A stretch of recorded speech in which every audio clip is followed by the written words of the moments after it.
Welcome, Nance, for the almost 5 hours of silence, total silence from the Trump administration, which was broken only by this tweet in which the president says all is well, so far so good. That's all we know by way of so-called damage assessment.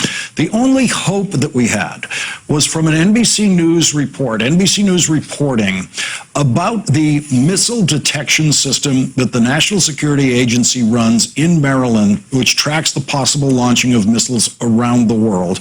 And that report indicated that if that tracking had worked well enough, there could have been enough minutes to alert the American troops in Iraq to take a kind of cover that could have protected them in this event. That might have happened, but for 5 hours, that was the only hope that we had, that there was some reason to hope that American troops could have avoided this danger tonight. The president tweeting all is well in a sane world can only mean that he already has a report indicating that there are no American casualties. Yeah, it's pretty clear that the battle damage assessment, the initial one that would have been taken right after the bombardment, when the all clear was sounded, would have immediately mustered up the troops, and you would have seen whether there were facilities hit or people injured, and for the most part, we didn't get any indications of that. Back to the ballistic missile warning system, which we have had in operation for decades. It is a highly sensitive system.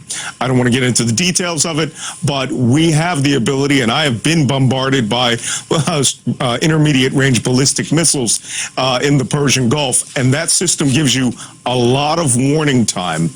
In the first Gulf War, we had as many as 30 minutes warning between the time that a missile launched, went ballistic into space, and then came back down onto its target. So if they had been at a measure of alert, which we're sure that they were, they would have seen the initial boost phase of that missile. It would have gone through the alert system. Al-Assad Air Base, which is a very large facility, would have gotten a ballistic missile defense alert, and everyone would have gone to their shelter, their duck and cover shelters, which are concrete bunkers for each of these, and it would have minimized the casualties. But you have to understand the type of weapon that they were firing were not traditional rockets. These things were short-range ballistic missiles, battlefield weapons carried around on mobile erector launchers, and they had the ability to fly 300 kilometers if the Fatah 110 missile, which the Iranians claimed that they were using, did.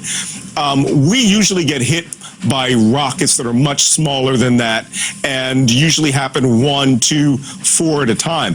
This was waves of missiles, and fortunately our service members most likely had a lot of warning and managed to avoid those casualties.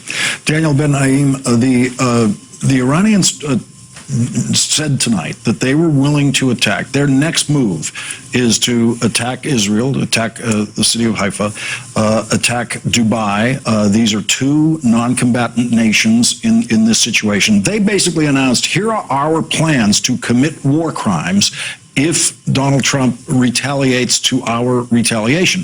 The president had already announced what his retaliation would be. 52 sites that would include cultural sites, all of those things. He'd already made his announcement of what his retaliation would be. That is not his retaliation. That's not his choice so far tonight.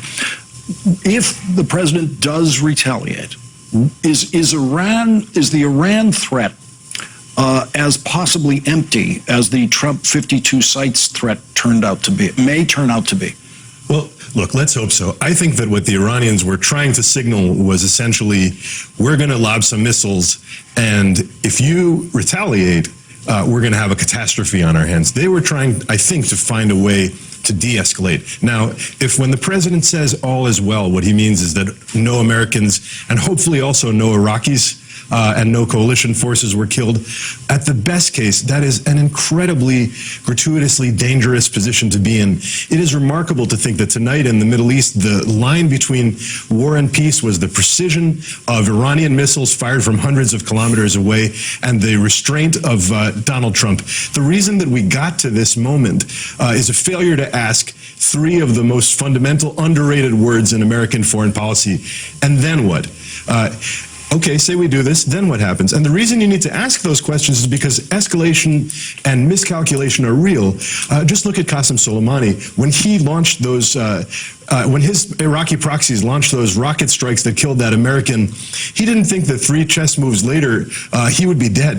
That's what miscalculation and escalation looks like. And there's a real chance that this could have gone incredibly sideways, incredibly fast. What we have now is a very narrow window to do 2 things of paramount importance. The first is to figure out a way to get off this track, take this olive branch in the form of an offer that will be the end of these retaliations, which I have my doubts about. Take that and find a way to de-escalate and find a way to get directly in touch and start talking, because that's the way that this is going to end. And the second thing that they urgently need to do is start talking to the Iraqis and start talking to them with a bit of respect, because this has been a disaster for the country of Iraq as well. We have a valuable partnership with them, and it would be really quite something, not exactly the art of the deal, for this president to get one guy and lose a whole country this past week in the country of Iraq.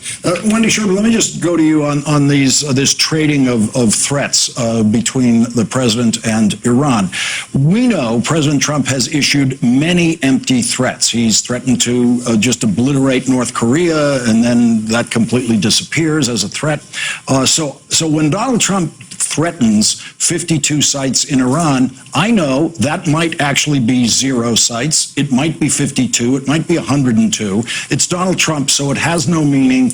It could be 0. That's a distinct possibility, and that's what it might turn out to be. I don't know how to interpret a threat from Iran saying, we will target an Israeli city, we will target Dubai. Are their threats as possibly empty as Trump threats sometimes turn out to be?